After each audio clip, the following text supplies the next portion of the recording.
হাদিস শরীফে এসেছে। উষ্ট্রের পৃষ্ঠে বসা আল্লাহর নবী, পেছনে বসে গেছেন হযরত যায়েদ বিন উসামা। কুরাইশের নেতারা পায়ে হাঁটতেছে। রাসূলুল্লাহ, হাদিস শরীফে এসেছে, উট যখন মক্কায় প্রবেশ করতেছিল, রাসূলুল্লাহ বিনয়ে এত আল্লাহর দরবারে বিনীত হয়ে যাচ্ছিলেন, মাথা নিচু করে, মাথা কোন সময় উটের পিঠের উপরে বাড়ি খাচ্ছিল রাসূলের কপালের সাথে। মক্কার লোকগুলি, কাফেরেরা সব দৌড়াচ্ছে, দিক বিদিক দৌড়াচ্ছে। রাসূলুল্লাহ উষ্ট্র পৃষ্ঠে থেকে নামলেন, নজর পড়লো এক বৃদ্ধার দিকে। কতগুলি বোঝা মাথায় উঠায়, ঘাড়ে নেয়, পড়ে যায়। উঠে গেলেন বুড়ির কাছে, মা তুমি দৌড়াও কেন? বুড়ো বলছে, তুমি জানো না আব্দুল্লাহর পুত্র মুহাম্মদ সাল্লাল্লাহু আলাইহি সাল্লাম এসেছে, আজ তো উপায় নাই, কাফের সব শেষ করে ভালাবে। রাসূল বলছে, তোমার এই বোঝাগুলি আমারে দাও। কোথায় যাবা? অমুক এলাকায়। বললেন বুড়ির সাথে, সেই জায়গা পর্যন্ত পৌঁছে তারপরে নামিয়ে দিলেন। বুড়ি বলল, কিছু পয়সা নাও। তিনি বললেন, না পয়সা নেব না। বুড়ি বলল, পয়সা নিবা না? তুমি কে?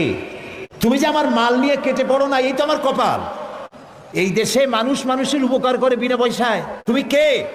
নবীজি বললেন, বুড়িমা, যার ভয়তে হারাম শরীফ থেকে এত দূরে তুমি এসেছো, আমি সেই মক্কার আব্দুল্লাহর পুত্র মুহাম্মাদুর রাসূলুল্লাহ সাল্লাল্লাহু আলাইহি ওয়াসাল্লাম।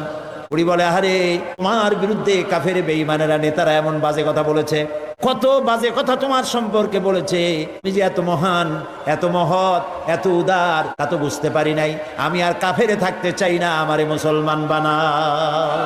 নবীজি বললেন, বুড়ি পড়ো লা ইলাহা ইল্লাল্লাহু মুহাম্মাদুর রাসূলুল্লাহ।